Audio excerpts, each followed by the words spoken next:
Caitlin and I chose Chapter 8 to do our project on Media Literacy, 21st Century Literacy Skills. So, being literate in the 21st century means so much more than being able to just read and write. It also means that you have to understand things like wikis and blogs and be able to use digital media and other new technology. Over 50% of educators admitted that their schools are not giving media literacy the attention that it deserves. And schools in the United States are clearly failing to see that students' fascination with new media and technology, and that many teachers are failing to see how they can use this media to connect with students. If they could just incorporate that media into their classroom, I feel like they could have a much better connection with students. And Jacobs mentioned that as educators, we have the opportunity and responsibility to use media literacy as one of our key strategies for helping students develop critical thinking skills. And I'll dive into the critical thinking skills a little later. Here's a list of organizations and institutions that already stand behind media literacy. The American Association of School Librarians, American Academy of Pediatrics, International Reading Association, the National Board for Professional Teaching Standards, National Middle School Association. When technology in the classroom and media first was introduced into the classroom, it kind of seemed it seemed to be the enemy of learning. It wasn't well received. In 1956, though, The Wizard of Oz was broadcast on TV, and libraries reported a large increase in the demand for the book. So they were starting to see the correlation between the book and the broadcast on TV and how it could spike interest in books. So that's a positive thing. In the 1960s, the introduction of TV in schools was not well accepted, as I mentioned before, and broadcasting companies such as the Public Broadcasting Service and the cable industries, cable in the classroom, helped people to see that it was more of a tool and less of an enemy.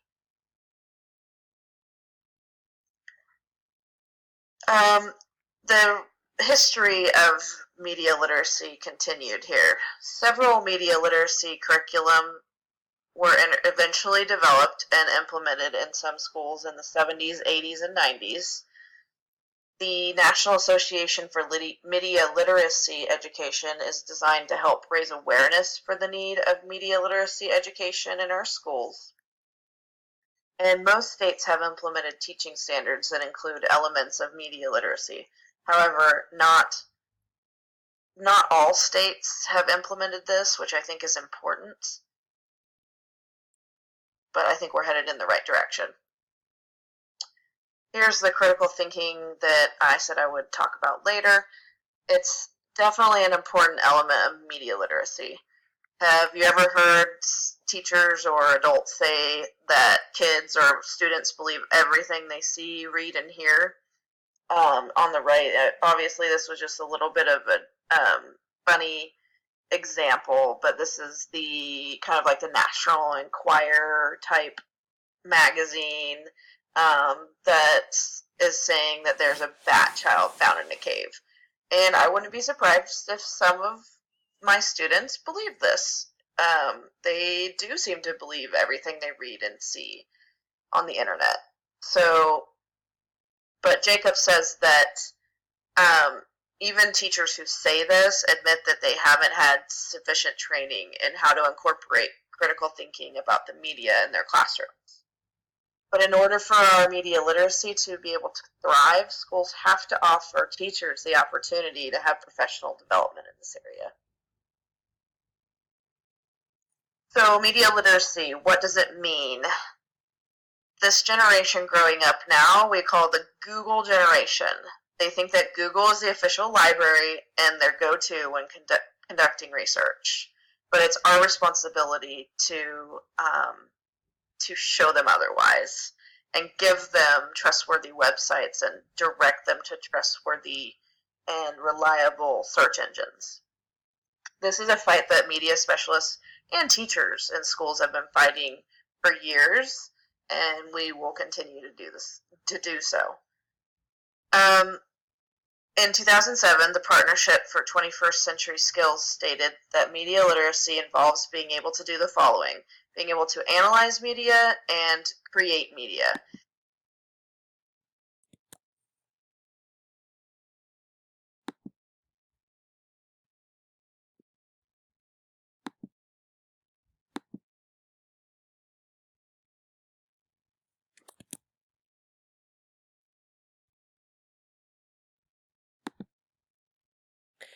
All right, and media literacy curriculum in the classroom can be used in any content area.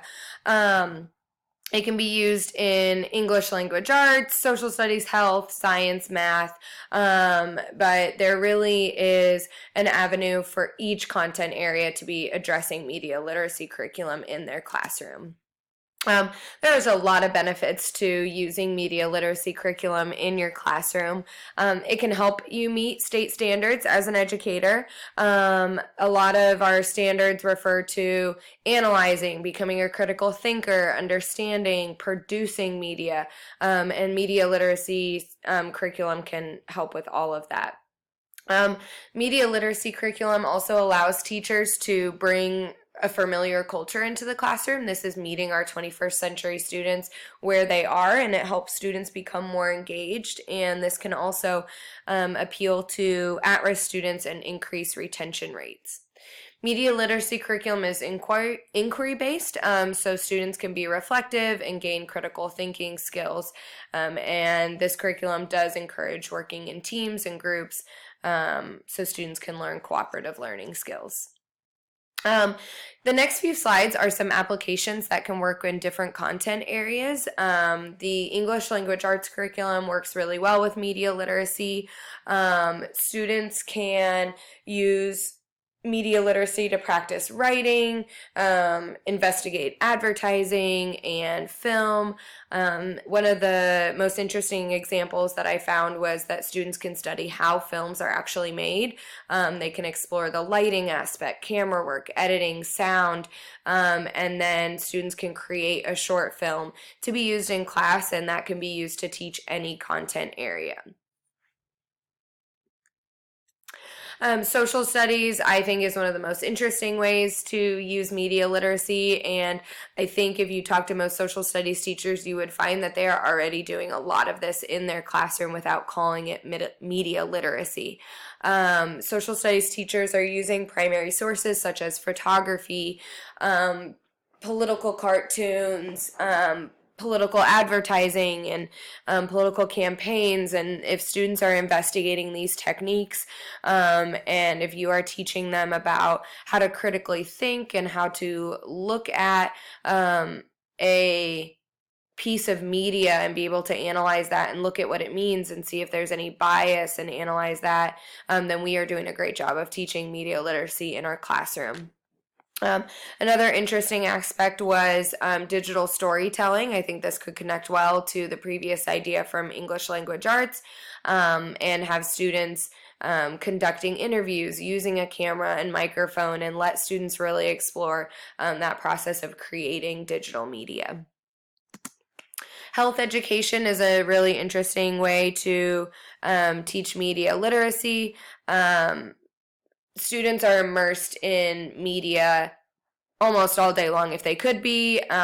Games on their phones, TV, movies, magazines, and students need to be taught how to analyze the messages that they're seeing in the media, because everything that they see in the media can influence their body image, their thoughts on alcohol, drugs, sex, nutrition, and so as a health education teacher, you can explore how the media looks at each of these topics and teach students how to analyze different media. A math and science classroom, you might think it's difficult to explore media literacy curriculum, but the book had some really good ideas from a math standpoint. You can use box office reports, TV program ratings. You can help students understand how these numbers are generated and how they can use them. A lot of media in a science classroom might stereotypically be connected to a documentary, but you can go a step further there and you can look at how different science topics are portrayed in the media, and see if there's bias, and encourage students to come up with their own opinion.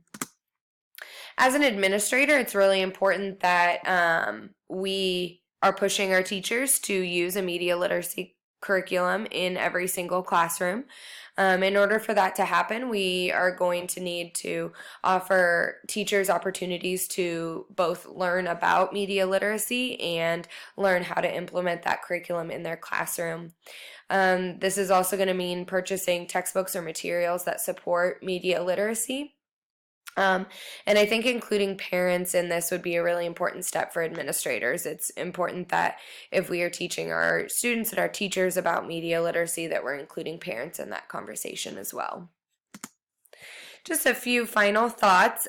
So for media literacy curriculum to really be efficiently implemented in the classroom, we have to have teachers and administrators that are on board and that are insisting that each content area implements a media literacy curriculum.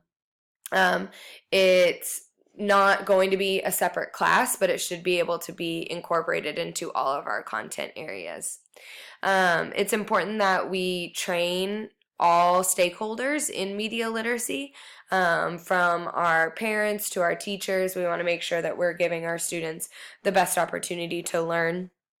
And I think as far as implementing this curriculum, soon we may want to take a step back and look at how colleges are preparing teachers to enter into the school system and whether colleges should be including a media literacy training in their preparation program.